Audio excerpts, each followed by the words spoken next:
Coffee shop toilets in Singapore have gotten dirtier over the past few years, according to an island-wide study. More than 9 in 10 Singaporeans also say that efforts to clean up these toilets and those at hawker centres are less than satisfactory. Now, authorities have stepped up checks this year, and now a government task force set up to battle dirty public toilets tells CNA it will release recommendations in the first quarter of next year to cover key areas, including the design, cleaning and audit of public toilets. Now, to tell us more on this, I'm now joined by CNA reporter Alif Amshah. Alif, welcome to the program. Pleasure as always, Shah. So you embarked on your own investigation into the conditions of our public toilets. What did you find so far? Well, I sure did, Shah. And before I dive into that, I'd like to pose you a very simple question. Do you use public toilets and what do you think of them? Of course I do, yes. I've had my fair share of clean and dirty toilets, but I personally prefer to use those in the shopping centres because I find them generally cleaner. The floors are drier, the flushing systems work, most importantly, for most of them at least. Well, I totally agree with that assessment. And you asked me before this show why I started this investigation. And really it's because I took a trip to Japan last month. And when I was there, you know, the toilets were really spanking clean. And when I came back to Singapore, the contrast between the toilets in Japan and the toilets in Singapore, particularly in the coffee shops, became a bit more stark. So I was a bit curious as to why the conditions are so, and I began on this little investigation. And over the past month, I visited 50 toilets across coffee shops, hawker centres, shopping centres, and it was really an eye-opening experience. From my personal observation, I think coffee shop toilets were much worse than hawker centres, and shopping centres were actually one of the best in the best conditions. And here are some interesting finds. I brought some pictures for you, Shah. Okay. Let's start with the first picture. Over here you can see that the toilet paper, used toilet paper, is strewn over the toilet seat, and really irresponsible behavior from the user. And from the picture you can even smell it, can't you? You know, and certainly this makes it very difficult for the next user to use this public toilet. And this next picture, and this is taken at a coffee shop toilet. If you look closely, Shah, you can see footprints on it. Can you believe it? So this only means one thing. It only means one thing, that the user had squatted on the toilet seat while doing his business. So really irresponsible behavior as well. And this next picture is a more common sight across the toilets that I visited. Wet sinks and wet floors certainly poses danger to users if they're young, if they're an elderly. Sometimes they were also soapy, that makes it even more slippery than if it was only water. I also spoke to Singaporeans to find out their sentiments on using the public toilets. Let's have a listen. I feel like it varies from area to area. Like MRT public toilets might be more properly maintained. Coffee shop toilets might not be all that good in quality. Those are a bit scary for me. I haven't had a really good experience. Messy behavior of human beings, I think. They don't clean up, and then lack of toilet paper, and the floor's all slippery. Sometimes what I see is that there's used toilet papers around the toilet bowls, or like used sanitary pads which are around there. So some feedback there about public toilets, Alif. The general consensus is that toilets at coffee shops are not so well maintained. So what are authorities doing so far about this? Well, really the authorities are seeing this as a pertinent and urgent problem. Latest figures this year show that more than 1,200 enforcement actions were taken against premise owners for toilet-related lapses. And this is more than triple the enforcement actions taken over the same period last year. So you can really see that comparison just over a short period of time. And of these 1,200 cases, Shah, more than 3/4 or more than 900 cases were against coffee shop toilets. So really spells the kind of urgent need to address this situation.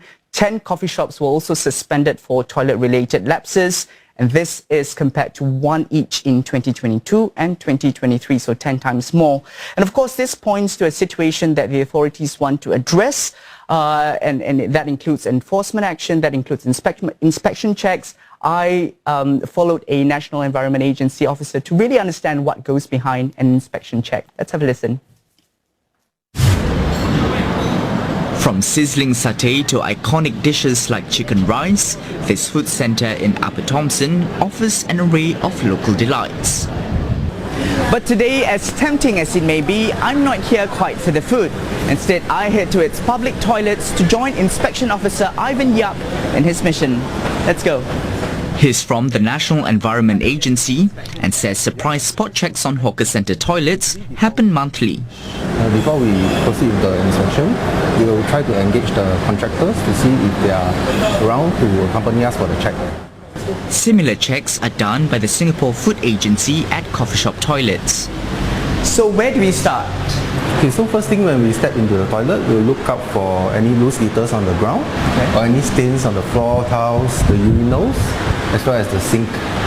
So first thing we can check is the presence of soap and the working condition of the soap dispensers. The tap.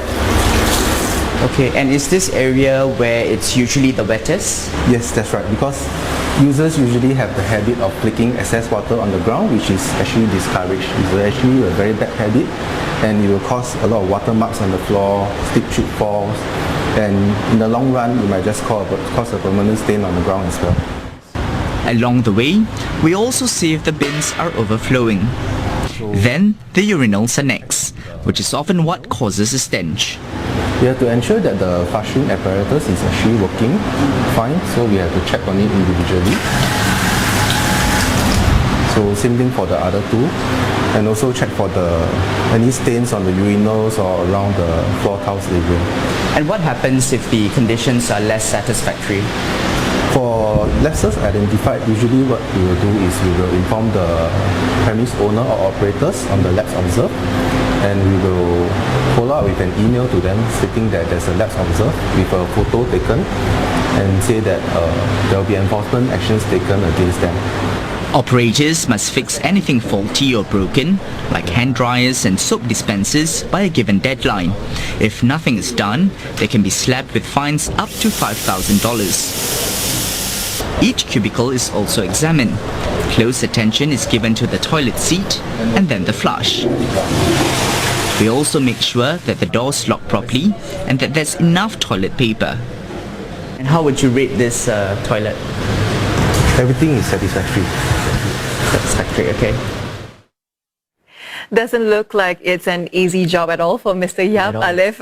Talk to us about the importance and the need to enforce the cleanliness of toilets. Well, certainly, as you heard from Officer Yap there, he talked about the fall risk. But I think the bigger concern on people's minds would be the germs that lurk in our public toilets. And I spoke to a doctor. He said that, there's a risk of a salmonella bacteria spreading. There's a risk of skin infection, though the risk of transmission is low because visits to toilets are usually transient. He said that people still have to pay attention. Let's have a listen at what else he has to say. The coffee shop is a place where people eat and things like that, and there's a higher chance, you go to a toilet, you don't sanitize your hands after that, and after that you go on to consume food, and there's a higher chance of you getting gastrointestinal diseases from that transmission itself. Well, interestingly, Shah, a new Singapore Management University survey echoed these sentiments. Just out today, they found that the dirtiest toilets were typically, those at coffee shops were typically closest to a cooking facility. And this raises the risk of food contamination. For example, when the food handlers go to these toilets, they don't sanitize their hands properly, and coming out from a dirty toilet, that really causes a risk of, food contamination, right? This fresh 2024 study is led by SMU's Principal Lecturer of Stats, Rosie Ching, and she previously did a study in 2016, 2020 and 2023. And this year, together with a team of students, they scoured over 1,000 coffee shops and over 100 hawker centre toilets. So really a huge endeavour there. They also found that the coffee shop toilets are even dirtier this year compared to last year. And in fact, the team overall says that the toilets at coffee shop are at its dirtiest since 2016. Right, to find out more, I sat in a one-on-one interview with Ms. Ching. I've seen myself that these places are often very cramped, dark, poorly lit, with inadequate ventilation. no to inadequate ventilation, hardly any room to move around, dirty floors, oily floors, you have cockroaches running around, and often in very close proximity to cooking facilities in these places. So, Alif, we know that a majority of Singaporeans believe that public toilets have gotten dirtier over the years, and all the efforts to clean them up are basically not enough at this point. What are the key findings, can you tell us, from this latest SMU study? Well, a slew of other key findings that we can glean from this study. Here, the team also ranked the cleanliness of public toilets by the kinds of premises they're in. So we have coffee shop toilets, hawker center toilets, and for the first time in this study, for sharper perspective, they included MRT toilets as well as shopping center toilets. Now, it is found that the shopping center and train station toilets were on average the cleanest, and both groups scored above 75 marks on the toilet cleanliness index, and ranked third were hawker center toilets. Right there, hawker center toilets ranked third after shopping centers and MRT stations. But again, right at the bottom, you can see there in red, coffee shop toilets, which fell below the passing mark for the fourth straight time. Now, the study also ranked the level of toilet cleanliness by geographical location. So we have a map of Singapore here, right at the top of the list. Toilets found on the southern islands. And when it comes to the mainland, we have Newton, Tanglin and the downtown core. On the flip side, regions marked in red, as you see on the map, like Pioneer and Tuas in the west, were those with the dirtiest toilets, along with Sembawang, Novena and Rochor. I spoke to Ms. Ching. I asked her why this could be the case, and she said there are some red flags in these places. Let's find out why. Well, we can go by the toilet cleaning schedules, which are often absent or just not updated. Some haven't been updated for years. So this shows, this is an indication of some kind of omission of cleaning updates, or if they are even cleaned or when they are cleaned. So the toilet cleaning schedules are not as updated, Alif, but I think the onus should also be on us, isn't it? To keep our toilets clean. What's next then? What are we going to do with these very latest findings? Well, of course, as you mentioned there, it's our responsibility, but Ms. Ching says that this is a continuing mission. She plans to go back to these toilets to find out if the situation does improve in the future. To add, the study also found that close to 1 to 2 Singaporeans express a willingness to pay if there is a guaranteed cleanliness that they can achieve. That's if, and of those willing, 8 in 10 were open to paying 10 to 30 cents. But only those in 4 out of those 10 were willing to fork out more than 50 cents. And next, these results, Ms. Ching says she will share with key partners to see if they can come up with other solutions as well. And this, of course, includes the Public Hygiene Council, which looks at raising the level of cleanliness in Singapore, as well as the Restroom Association of Singapore, which advocates a clean toilet for all. And I spoke to them as well. They have plans in the coming year to address this issue. These posh-looking restrooms are what you would least expect to find at a 400-seat coffee shop tucked in an industrial park in Chai Chee. It's the result of an $80,000 investment poured in by the eatery owners to spruce up the washrooms. But things aren't simply about the aesthetics. Tech like this feedback panel, for example, allows users to alert staff when the floors are wet or when the soap has run dry. And such additions have proven to be handy in the long term. Definitely, somehow it will help to save a lot of things. Like, for example, like you don't need to keep on ask my staff to go in and check whether there's toilet paper, is it the floor is not clean, the toilet's cubicle is it not clean, what's run out. So with all this tech, it helps. We don't have the luxury like hotels or malls that they have like manpower just to clean the toilets. But I think with all this, it actually helps us from cutting down manpower just for cleaning the toilet. Last month, it became the first coffee shop restroom to be rated 5 stars under Restroom Association Singapore's certification program, which grades public toilets 3 to 6 stars based on things like cleanliness and amenities available. RAS is also finding new ways to help more coffee shop toilets inch closer to the gold standard. What we're trying to do is to come up with new guidelines for toilets in coffee shops in tandem working with the Singapore Food Agency, because they are tasked with food safety and we are putting an additional layer to that of hygiene and cleanliness. These guidelines have been developed keeping in mind the specific realities and challenges of coffee shops and how we can take them one step forward at a time. It aims to roll this out by the third quarter of next year. The idea is to work on improving the basics, such as making toilets much brighter and less stinky. Plus, it's also working with partners to make smart technology such as sensors more affordable for coffee shops, along with creating tailored training for cleaning staff. We need to provide the right kind of training for the cleaning staff. And a lot of the coffee shop cleaners tend to be people from an elder generation. And we need to design bespoke and customized training programs for them so that they can do their job better.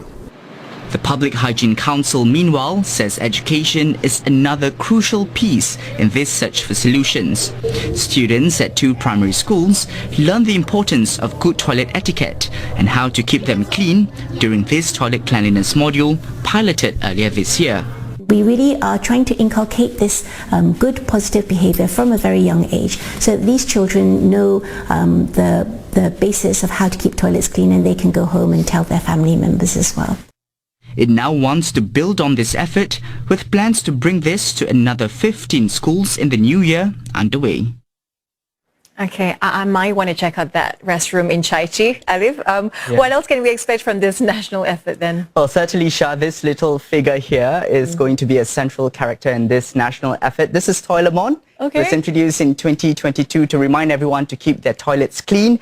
It's also made physical appearances at eateries, so if you're lucky, you can see him, the giant version of Toilemon. And this is all part of the Keep Singapore Clean campaign. And we'll be keeping a close watch on how all these efforts will come together in the coming year and to really address this issue, Shah. All right, our battle for clean public toilets continues with the help of Toilemon. Alif, thank you so much for speaking with us. Alif Amshad there, speaking on public toilets in Singapore.